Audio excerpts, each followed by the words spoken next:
Hello everyone, this is Bushra Khan. Welcome to Sama Podcast. Today we have Mr. Javed Farooqi with us, senior journalist from Sama TV. जैसे कि आप जानते हैं, फैसल वाउडा मुस्तफ़ा कमाल के खिलाफ सुप्रीम कोर्ट ने तौहीन अदालत की कार्रवाई शुरू कर दी है। जस्टिस अतर मिनल्ला कहते हैं कि हमें प्रॉक्सीज़ के ज़रिए धमकियाँ दी जा रही हैं। आखिरकार ये प्रॉक्सीज़ हैं क्या? इन प्रॉक्सीज़ की अहमियत क्या है, सिग्निफिकेंस क्या है और तो और इस लड़ाई का अंजाम क्या होगा, सब जानेंगे। लेकिन इसके साथ साथ हम ये भी जानेंगे कि पाकिस्तान पीपल्स पार्टी के हलके लाहौर के हलके NA 127 में बिलावल भुट्टो की शिकस्त की वजूहात जानने के लिए उन्होंने फैक्ट फाइंडिंग कमेटी की तश्कील दे दी है। अब सवाल तो ये बनता है कि इलेक्शंस को हुए 2-3 महीने हो गए हैं और अब तो पूरी की पूरी हुकूमत भी बन चुकी है, तो इस वक्त ये फैक्ट फाइंडिंग कमेटी को तश्कील देने की ज़रूरत क्यों पेश आई? क्या पीपल्स पार्टी पंजाब में रिवाइवल चाहती है? और तो और जो ये कमेटी फैक्ट फाइंडिंग कमेटी की तश्कील दी गई है, इस कमेटी के मेंबर्स कौन होंगे, उनका बैकग्राउंड क्या होगा, और तो और कमेटी को बनाने की ज़रूरत क्यों पेश आई, ये भी जानते हैं। अस्सलाम वालेकुम सर। वालेकुम सलाम। कैसे हैं सर आप? मैं ठीक। सर, सबसे पहले हम बात करते हैं फैसल वाउडा और मुस्तफ़ा कमाल के खिलाफ सुप्रीम कोर्ट ने जो तौहीन अदालत की कार्रवाई शुरू कर दी है। प्रॉक्सीज़ की जब मैं बात करती हूँ, जस्टिस अतर मिनल्ला ने कहा है कि प्रॉक्सीज़ के ज़रिए हमें धमकियाँ दी जा रही है। आखिरकार ये प्रॉक्सीज़ हैं क्या? आप मुझे बताएं कि प्रॉक्सीज़ होती क्या है? ये कोई पॉलिटिकल टर्म है, ये क्या है? देखिए बुशरा, ये एक पॉलिटिकल टर्म ही है। इस पे प्रॉक्सी किसे कहते हैं? प्रॉक्सी कहते हैं कि यानी खुद सामने नहीं आना, यानी ख़ास तौर पर पर्टिकुलरली इस केस में अगर हम देखें तो मतलब यह कि कोई डायरेक्टली खुद बात नहीं कर रहा, बल्कि किसी और के ज़रिए बात कही जा रही है, पहुंचाई जा रही है। तो यानी मैं अपना काम खुद ना करूं और आपके ज़रिए किसी को आप सब्स्टिट्यूट के तौर पर आपको भिजवा दूं को काम करने के लिए या बात कन्वे करने के लिए। मैंने कहा इस पर्टिकुलरली इस केस के अंदर तो वैसे तो और भी कई जगह पर होती है। आप क्लास में भी प्रॉक्सीज नहीं बोलती, आपकी क्लास में आप जाती नहीं है, हाजिरी लगवाती नहीं है, और आपकी क्लास फेलो यूनिवर्सिटी में आप करती रही होंगी ना, आपके बिहाव पे आपकी रोल कॉल कर देती है। तो यहाँ पर भी ये है कि काम किसी का है, कर कोई रहा है, ठीक है। तो ये मामला जो है ये नया नहीं है, ये पुराना है, हमेशा से होता रहा है। ये दुनिया के अंदर प्रॉक्सी वार्स भी होती रहती हैं। जैसे अफ़गान वार थी तो इसके अंदर बहुत सी प्रॉक्सीज़ थी। अमेरिका ख़ुद नहीं लड़ा, यहाँ पर आकर अपनी फ़ौजें नहीं उतारी एक तवील अरसा 30-35 साल, और उसने कई जो ऐसी जहादी तंजीमें थीं उनको आगे किया और कहा गया कि ये अमेरिकन प्रॉक्सीज़ हैं, ठीक है ना। तो ये है प्रॉक्सी। अच्छा, ये जो केस जिसको हम डिस्कस कर रहे हैं उसमें क्या है, ये है कि ये आपको पता है कि ऑडियो लीक्स का केस इस्लामाबाद हाई कोर्ट में है और वहाँ जस्टिस बाबर सत्तार सुन रहे थे, और उनके हवाले से जस्टिस बाबर सत्तार के हवाले से एक ये कंट्रोवर्सी चली कि ये इनकी डुअल नेशनलिटी है, और फैसल वाउडा साहब ने इस केस को उठाया और उस पर उन्होंने फिर लेटर्स भी लिखे, जिसका वो अभी 2 दिन पहले उन्होंने ये प्रेस कॉन्फ्रेंस की कि उस पर कोई जवाब नहीं मुझे मिल रहा कि इनकी डुअल नेशनलिटी है या नहीं है। फिर बहरहाल उस पर हाई कोर्ट का एक जवाब आ भी गया कि इनकी नेशनलिटी है, डुअल नेशनलिटी है, लेकिन वो उन्होंने पहले से बता दी थी। सो ये एक इसकी मुख्तसर सी बैकग्राउंड है। तो लेकिन फैसल वाउडा साहब ने जो प्रेस कॉन्फ्रेंस की परसों, वो बड़ी धुआंधार प्रेस कॉन्फ्रेंस बहुत अहम थी, बहुत अच्छा। और उसमें उन्होंने वो फिर तमाम हदें जो हैं वो फलांग गए। अच्छा, बड़े तरीके से उन्होंने की सारी प्रेस कॉन्फ्रेंस, और उस पर ही नोटिस लिया सुप्रीम कोर्ट ने और उनके ख़िलाफ़ जो है वो कार्रवाई की गई, आज खुद नोटिस लिया। लेकिन फैसल वाउडा उसके बाद रात गए तक टीवी चैनल्स पर बैठे रहे और अपनी उन्होंने हरफ बहरफ वो प्रेस कॉन्फ्रेंस फिर दोहरा दी कि वो पगड़ियों को फुटबॉल बना दूंगा, कोई मुझे गाली देगा मैं 2 गालियां दूंगा, कोई मुझे इज़्ज़त देगा मैं उसे डबल इज़्ज़त दूंगा, कोई मुझे प्यार करेगा मैं डबल प्यार। लेकिन इसमें वो बड़े तरीके से इधर उधर से घूम के अपने स्टेटमेंट्स पास कर अपने तई वो बड़ा बच बचा के, और वो ऐसे उनका ख्याल है ये है कि उनकी जो स्टेटमेंट है वो किसी गिरफ्त में आ नहीं सकती। वो जैसे एक पहलवान होता है ना, वो तेल मल के जिस्म को निकलता है, उसका ख्याल होता है मैं पकड़ा नहीं जाऊंगा, लेकिन आगे भी पहलवान अगर माहिर पहलवान हो तो वो उसको भी पकड़ लेता है।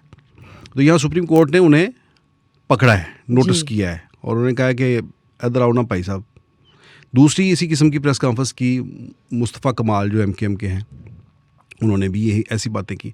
तो इन दोनों को सुप्रीम कोर्ट ने नोटिस ले लिया है और आज उन पर जो है वो कार्रवाई शुरू हुई है, शुरू हो गई है, ठीक है। और ये उनको जो है वो 5 जून तक उन्होंने 5 जून को उन्हें तलब किया गया है। इस दौरान पैमरा से कहा गया कि वो इसकी तमाम जो वीडियो है और इसकी ट्रांसक्रिप्ट जो है वो भी दें, ताकि एक लफ्ज़ सामने रखें कि इन्होंने क्या कहा है और देखा जाएगा कि इसमें कहाँ कंटेम्प्ट कहाँ ये मुर्तकब हुए हैं।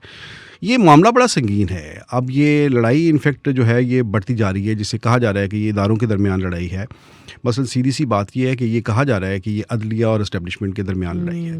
अदलिया और हमारी फ़ौज जो है ये हमेशा से एक बहुत आइडियल रिलेशन रहे हैं इनके, और पाकिस्तान के अंदर जो भी चलता रहा है, यानी इक़्तिदार के जितने मामला थे उसमें ये हमेशा एक दूसरे के साथ कंधे से कंधा मिलाकर खड़े हुए हैं। बस ये यहाँ तक हुआ कि जब कभी फ़ौज ने मार्शल लॉ लगाया तो उसको भी, ये रिकॉर्ड की बातें हैं तो ख़ुद तो नहीं कह रहे, कि उसको अदालतों ने उसे कानूनी जवाज़ दिया, बिल्कुल सही, ठीक है। उन्हें कहा कि ये ठीक है, जायज़ है। तो इस हद तक एक अंडरस्टैंडिंग थी। लेकिन अब नज़र आ रहा है कि दोनों के दरमियान जो है वो एक सेम पेज वाली सूरत हाल वो मुख्तलिफ हो रही है, ज़रा उसमें फ़र्क आ रहा है और वहाँ पर एक दूसरे को ज़रा अपोज़ किया जा रहा है मुख्तलिफ इशूज़ के ऊपर, ठीक है। तो ये लड़ाई जो है इनफैक्ट ये जो बातें हैं ये उसी का एक शाखसाना है, और अब तो हाईलाइटेड है, अब तो इस गिरफ्त में आ गई। देखिए असल में बात ये है कि वो ज़फ़र इकबाल साहब का एक शेर है, उसी दामान पहुँचेंगे मुझे ना मोतबर करने, इसी खातर हमेशा मोतबर होने से डरता हूँ। मतलब यह है कि वो कहता है, शायर कहता है कि मैं मोतबर इसलिए होने से डरता हूँ कि मेरे जो खैर खा है ना वो बड़े ही मेरे साथ सगे हैं, वो उसी जब मैं थोड़ा सा बाइज़्ज़त मुआशरे में होने लगूँगा ना तो वो आकर मुझे 4 बंदों में बिस्ती कर देंगे मेरी। सही बात। अच्छा मुझे ये बताएं कि ये अंजाम तो मैं पूछूंगी बाद में, अब तो तौहीन अदालत की कार्रवाई शुरू हो गई है, लेकिन ये बताइए लड़ाई शुरू कैसे हुई? देखिए पिछले कुछ सालों से आप ये कह सकते हैं कि कोई एक दहाई से ये पाकिस्तान के अंदर जो आपका स्टेट क्राफ्ट है उसके अंदर एक तब्दीली जो देखने में आ रही है। जो जैसे मैंने पहले कहा कि हमारे 2 बड़े ताकत के जो मराकज़ हैं, हमारी अदलिया और हमारी फ़ौज, ये हमेशा से एक सेम पेज पर रहे हैं, लेकिन अब चीज़ें जो हैं वो थोड़ी सी डिफरेंट हो रही हैं। अच्छा, इन दोनों के साथ पहले पॉलिटिशियंस भी मिल जाते थे, कोई एक का पॉलिटिशियंस में से कोई एक आध फरीक जो है इनके साथ मिल जाता था और वो बाकियों की छुट्टी करा देते थे और मिलकर ये जो है वो काम चलाते थे, ठीक है, मिल के काम चलाते थे। तो पाकिस्तान के अंदर जितनी भी सियासी खराबियां आप कह लें, उसमें ये तमाम जो पिलर्स हैं स्टेट के, तमाम जो अहम ये जो सेक्शंस हैं, इन तमाम ने का कोई ना कोई हिस्सा है। जैसे मैंने कहा कि मार्शल लॉज को अदलिया ने, फ़ौज ने मार्शल लॉ लगाए और अदलिया ने उन्हें कानूनी जवाज़ फराहम किया, आइनी कवर दिया। सियासतदानों ने उसी वक्त को काफ लीग बना ली, कभी कन्वेंशन लीग बन गई, कभी कोई बन गई, कभी, ठीक है ना, इस तरह की सियासी पार्टीज़ बनाकर वो उन्हें सपोर्ट करने के लिए आ गए।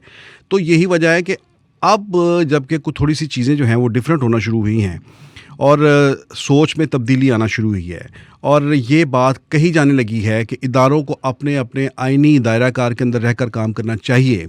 ये जब से डिबेट ये शुरू हुई है, तो उसके बाद जब कोई पॉलिटिशियन सीधा होने की कोशिश करता है, आइन पर चलने की कोशिश करता है, तो उसे उसका माजी याद करवाया जाता है कि तुम माजी में तो ऐसे नहीं थे, तुमने तो अयूब खान के साथ मिलकर काम किया। अगर पीपल्स पार्टी को काम करना चाहती है तो उसे कहता है भी तुम बड़ी जमहूरियत पसंद बन रही हो। सही हो गया। भुट्टो तो अयूब खान के बेटे थे, अयूब खान को सपोर्ट किया उन्होंने, रख दी जाती है। अगर नवाज शरीफ कोई आइन कानून की बात करते हैं तो कहा जाता है मियाँ तुम वही नवाज शरीफ हो ना जिसने ज़ियाउल्लाह की जो पैदावार है, ठीक है।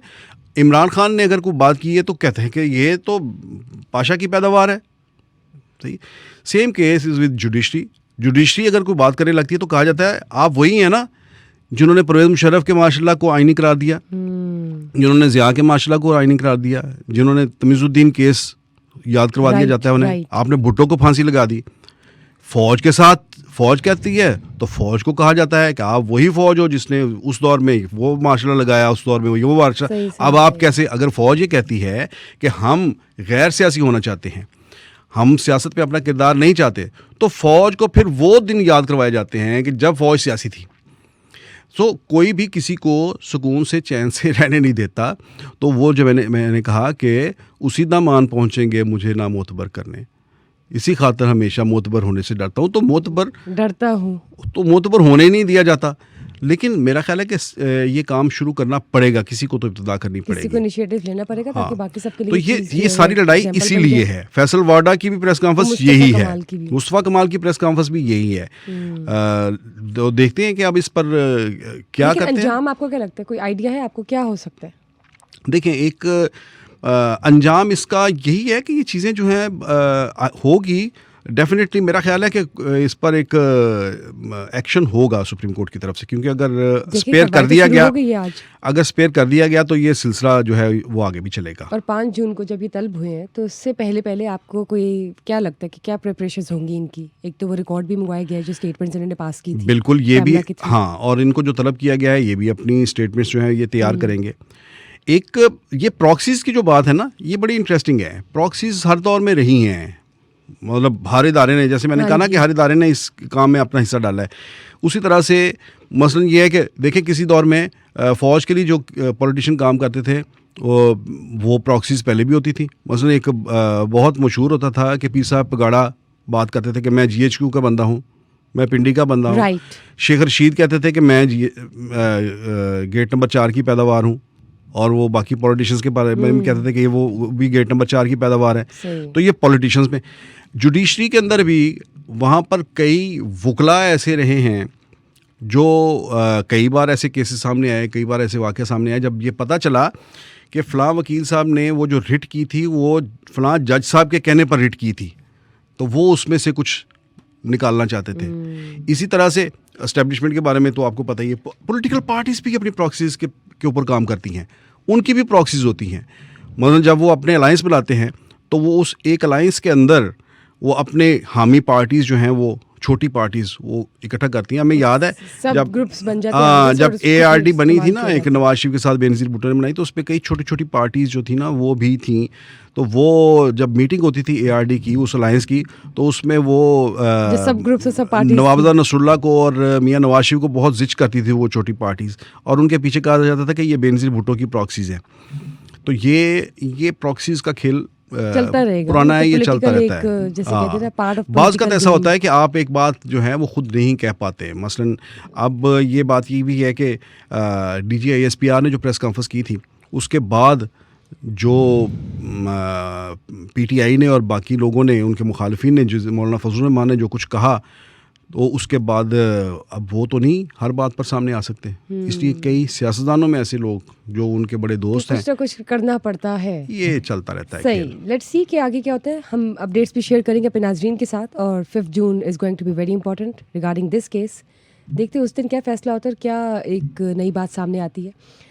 Moving on to the next topic, Pakistan Peoples Party का लाहौर में जो हल्का है NA-127, उससे बिलावल भुट्टो जो थे वो हार गए थे। लेकिन उस शिकस्त की वजूहात जानने के लिए उन्होंने फैक्ट फाइंडिंग कमेटी की तश्कील दे दी है। आप बताएं कि इस वक्त इस कमेटी को बनाने की ज़रूरत क्यों पेश आ गई? हाँ, ये बात आपकी ठीक है। मतलब फरवरी में इलेक्शन हुआ था, मार्च, अप्रैल, मई, 3 माह के बाद ये कमेटी बनाई गई है। तो अब क्यों बनाई गई है? देखिए, ये मामला छोटा भी नहीं है। हम ये कहते तो हैं 3 माह गुजर गए, लेकिन मामला छोटा भी नहीं। पीपल्स पार्टी के सरबराह है बिलावल भुट्टो ज़रदारी, और पार्टी हेड लाहौर से हारे हैं, ये छोटी बात नहीं है। और फिर जो शिकस्त है वो भी गैर मामूली शिकस्त है। इतने थोड़े वोट्स को 15,000 के करीब वोट्स उन्हें मिले हैं, तो और तीसरे चौथे नंबर पर आए हैं वो, तीसरे इंक्वायरी करवाना चाहते हैं। तो ये पीपल्स पार्टी के अंदर इस पर बड़ा गम व गुस्सा है, पीपल्स पार्टी के अंदर भी है, अभी तक है। और बिल्कुल है। और जो खुद बिलावल भुट्टो साहब हैं, बिलावल भी इस पर बहुत नाला है, अपनी पार्टी से भी नाला है। उनकी फैमिली भी इस हवाले से बड़ा ये अच्छा नहीं मैसेज किया। देखिए, पीपल्स पार्टी एक नेशनल लेवल की पार्टी है, और इसकी लीडरशिप जो है वो हमेशा उन्होंने वो देखा है कि उनका ये क्लेम रहा है पीपल्स पार्टी का कि वो किसी एक मखसूस इलाके की नहीं बल्कि पूरे पाकिस्तान की पार्टी है। इसकी तारीख ये है कि इसकी लीडरशिप जो थी, जुल्फ़िकार अली भुट्टो जो थे, बेनज़ीर भुट्टो थी, वो पाकिस्तान के मुख्तलिफ इलाकों से इलेक्शन लड़ते थे और जीतते भी थे। वैसे जुल्फ़िकार अली भुट्टो खुद लाहौर से इलेक्शन लड़े, लाड़काना के अलावा लाहौर से भी उन्होंने इलेक्शन लड़ा और जीता। फिर बेनज़ीर भुट्टो, उन्होंने भी लाड़काना और कराची लियारी से भी वो इलेक्शन लड़ती थी और लाहौर से भी इलेक्शन लड़ती थी और जीतती थी। इसका मकसद क्या होता है? पेशावर से भी वो लड़ी, जीती, ठीक है। बेगम नुसरत भुट्टो चित्राल से इलेक्शन उन्होंने लड़के जीता, लाड़काना से भी लड़ती थी, चित्राल से जाके इलेक्शन लड़ा और उन्होंने जीता। अच्छा, इसका मकसद ये होता है कि आप जो है वो आप ये इस्टेब्लिश करते हैं कि हम नेशनल लेवल की पार्टी है, नेशनल लेवल की लीडरशिप है, जिनकी कबूलियत हर जगह पर है, अवाम उन्हें चाहते हैं, फॉलोइंग भी है और नवाज शरीफ भी दूसरे शहरों से एक से ज़्यादा हलकों से लड़ते हैं। अब भी वो हज़ारा से भी इलेक्शन लड़े हैं और लाहौर से भी इलेक्शन लड़े। इमरान खान ने 9 हलकों से इलेक्शन लड़ा था। तो ये एक होता है। अच्छा, वापस अपने पॉइंट पे आते हैं कि बिलावल भुट्टो ने भी इस बार ये इलेक्शन लड़ना का फैसला किया। अच्छा, वैसे मेरी शुरू उस दिन से ये राय थी और मेरा ये ख्याल था जब ये अनाउंसमेंट हुई कि लाहौर से इलेक्शन लड़ा जाए, तो मैं पीपल्स पार्टी को कुछ अरसे से को देखता हूँ करीब से। मेरा ये ख्याल था कि बिलावल भुट्टो को अगर पंजाब से अगर इलेक्शन लड़ना है तो सिर्फ लाहौर से नहीं, 2 जगहों से इलेक्शन लड़ना चाहिए था। उसमें लाहौर में बहरहाल पीपल्स पार्टी के हालात ऐसे नहीं हैं कि यहाँ पर ऐसे बंदा खड़ा हो और साथ ही वो इलेक्शन जीत जाए। इतना आसानी से नहीं जीता जा सकता। ताहम जनूबी पंजाब के अंदर ऐसे पॉकेट्स हैं जहाँ पर पीपल्स पार्टी की सपोर्ट है और वहाँ से सीटें भी जीतते हैं। तो मेरी तो ओपिनियन ये थी कि ये एक जनूबी पंजाब का एक हल्का रखना चाहिए था, रहीम यार खां वगैरह से, जहाँ पर एक सेफ सीट जहाँ से जीत यकीनी होती, और एक लाहौर से जीतते, ताकि अगर एक लाहौर से लड़ते हैं, ताकि अगर लाहौर से हार भी जाते तो ये ना मैसेज आता कि पंजाब ने हरा दिया है, क्योंकि बिलावल एक नेशनल लेवल के लीडर हैं, उनका परसेप्शन ख़राब नहीं होना चाहिए। लेकिन बहरहाल उनकी पार्टी ने फैसला किया, उन्हें इस हल्के में उतार दिया। NA 127 वो हल्का है जहाँ इससे पहले परवेज़ मलिक साहब की जब डेथ हुई थी तो ये सीट खाली हुई, बाई इलेक्शन हुआ तो पीपल्स पार्टी ने असलम गिल साहब को इलेक्शन लड़वाया था। PTI ने बाइकाट किया था। परवेज़ मलिक साहब की जो अहलिया हैं, शाइस्ता परवेज़ मलिक, उन्होंने इलेक्शन लड़ा था। असलम गिल मुकाबले में थे, पीपल्स पार्टी लाहौर के सदर थे। आसिफ अली जरदारी लाहौर आकर बैठ गए थे और उन्होंने इलेक्शन को पूरा मॉनिटर किया था और ये बहुत ही PTI बाइकाट पे थी। लेकिन बड़े हैरान कुन नताइज थे कि असलम गिल को 32,313 वोट लेके थे। और ये पीपल्स पार्टी के लिए और तमाम सियासी हलकों के लिए एक बड़ी ब्रेकिंग न्यूज़ थी कि इतने वोट लेगी पीपल्स पार्टी। अब आप देखें ना, आपने यहीं पे ये जो एग्जांपल रिलेट की है, इसी से आप देख लें कि अब जब इन्होंने लाहौर से इलेक्शन लड़ा है इस बार फरवरी में, बिलावल भुट्टो ने, जाहिर है मार्जिन कम था जीतने का, लेकिन आप देखें अब 3 महीने बाद वो मेरे ख्याल से अपनी फैमिली लेगेसी को कंटिन्यू करते हुए वो देख रहे हैं कि वो क्यों हार गए। ये वजूहत है इंक्वायरी की। बिल्कुल यही मैं आपको बताना चाह रहा हूँ ना कि उन्होंने असलम गिल के ऊपर मेहनत की और असलम गिल 32,000 वोट ले गए। अब असलम गिल तो लाहौर के सदर थे, अब तो पार्टी सरबराह खुद इलेक्शन लड़ने आ रहा है, तो उनके तो 32,313 से आगे चलनी चाहिए थी ना बात। 32,313 तो एक बेस थी उनके पास, और आगे चाहिए तो ये था कि इससे आगे निकलते ना वो इलेक्शन जीतते ना, तो कम से कम 50-60 हज़ार वोट तो होता पॉकेट में। तो अगर हार भी जाते तो एक बड़ी रीजनेबल जो थी वो एक शिकस्त होती।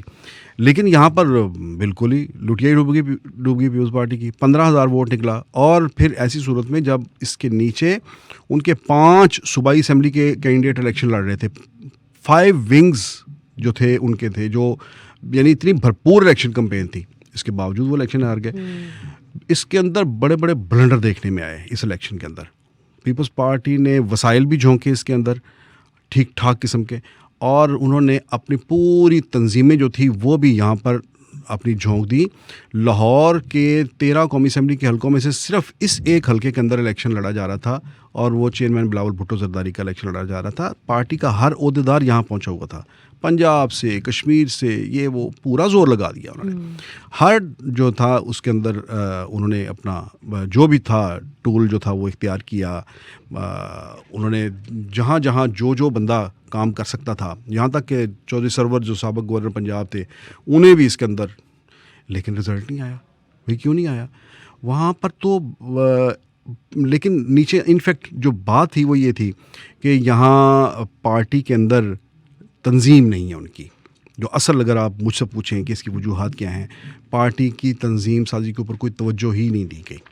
पार्टी की कोई ऑर्गेनाइजेशन, कोई ढांचा ऐसा नहीं था जो इस इलेक्शन के लिए उनके लिए काम करता।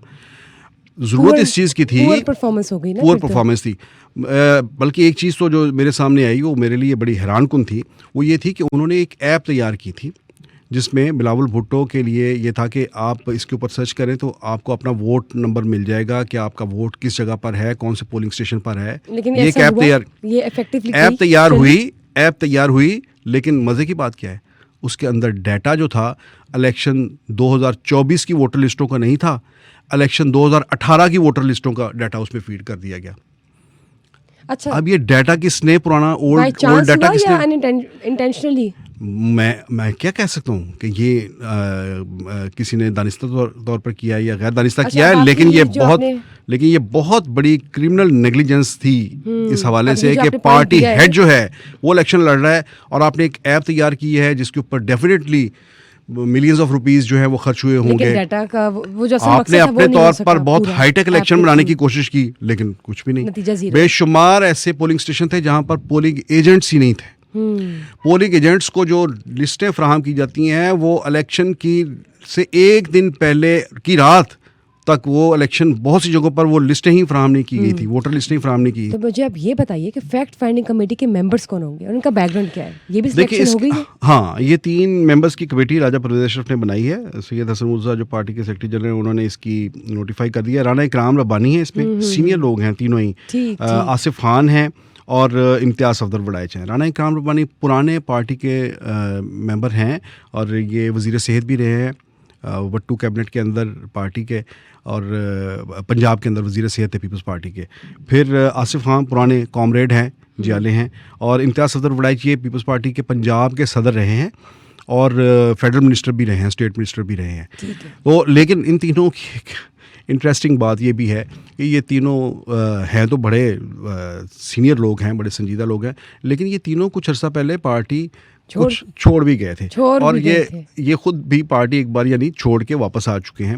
लेकिन बहरहाल ठीक है, उन्हें ये एक जिम्मेदारी दी है, तो ये पुराने इलेक्शन वगैरह के बंदे हैं, तो ये इसको प्रोब करेंगे कि प्रोब करेंगे। जैसे मैंने 1-2 चीज़ों की निशानदी की है, ये इन चीज़ों को प्रोब करेंगे, कहाँ किस किस की जो है वो। कब तक हो जाएगा आपको क्या लगता है, कितने अरसे तक? ये मेरा ख्याल है 15 जून तक शायद मांगी है इसकी, या 5 जून तक इसकी रिपोर्ट मांगी है, जून के अंदर रिपोर्ट मांगी है उन्होंने। और ये बताइए इसके साथ साथ कि जब हम बात करते हैं पाकिस्तान पीपल्स पार्टी के पंजाब में रिवाइवल की, हाँ देखें, तो ये इसके साथ मुझे ऐसा क्यों बिल्कुल लगता है बिल्कुल एक तो वो चेक करवाना चाहते हैं कि आखिर हारने की वजह क्या थी, इतने कम वोट्स क्यों मिले, लेकिन दूसरी जानब कई पाकिस्तान पीपल्स पार्टी पंजाब में अपना रिवाइवल तो नहीं चाहती, बिल्कुल चाहती है, बिल्कुल चाहती है। हुकूमत तो बन चुकी है, लेकिन फिर भी मुझे लगता है देयर इज सम चांस उनकी साइड पे कुछ ना कुछ कुछ कुकिंग हो रही है वहाँ पे। देखें, बिल्कुल चाहती है पीपल्स पार्टी, तो ये चाहती है कि पंजाब में कम बैक करे, क्योंकि पीपल्स पार्टी बनी ही पंजाब में थी, लाहौर शहर में बनी थी, और अब लाहौर से और पंजाब से तो सफाया हो चुका है। वो कम बैक चाहते हैं और मेरा ख्याल है कि ये अच्छा स्टेप है बिलावल भुट्टो जरदारी का कि यहाँ से वो आगाज़ कर रहे हैं। इस रिपोर्ट को बुनियाद बनाए ना, एक हल्के को बुनियाद बना लें। उन्हें चाहिए था, वैसे ये चाहिए था कि इस हल्के से अगर इलेक्शन लड़ना है तो 2 साल पहले 3 साल पहले फैसला करते और किसी एक हल्के को इस तरह से तैयार करते, चाहे 1 to 7 को ही तैयार करते। लेकिन अब भी इसके अंदर क्या क्या खराबियाँ हुई हैं। बाज़ का ऐसा भी होता है कि बाज़ कोई हादसात ऐसे भी होते हैं जो आपको दोबारा अपने पैरों पर खड़ा करने का सबब भी बन जाते हैं। तो इसकी जो इंक्वायरी रिपोर्ट है, मुमकिन है ये पीपल्स पार्टी के पंजाब में रिवाइवल का एक आगाज़ हो जाए और इसके बाद वो एक पार्टी जो पंजाब के सियासी मंजरनामे से गायब है वो वापस आ जाए। आने वाले दिनों में सियासत बड़ी हंगामा खेज़ होने वाली है और अगले इलेक्शन के अंदर मेरा ख्याल है कि पीपल्स पार्टी का स्पेस जो है वो बनेगा। तो उसके लिए अभी से इन्हें काम करने की ज़रूरत है और मेरा ख्याल है कि ये एक्ट जो है ना, ये इससे ये काम शुरू करेंगे। ठीक है, और 15 जून जो है वो डेडलाइन है। उससे पहले जो ये कमेटी बनी है, फैक्ट फाइंडिंग कमेटी, ये रिपोर्ट तैयार कर लेगी, राइट? जी हाँ। कि आखिर बिलावल भुट्टो की शिकस्त की वजूहात क्या थी NA 127 लाहौर के हल्के से। खैर जानेंगे और आपके साथ भी मजीद अपडेट्स शेयर करेंगे। बहुत बहुत शुक्रिया आपका for being part of Samaa podcast. Thank you guys for watching us today. Do not forget to share, like and subscribe Samaa podcast as usual. Till then stay tuned for the next session. Bye bye.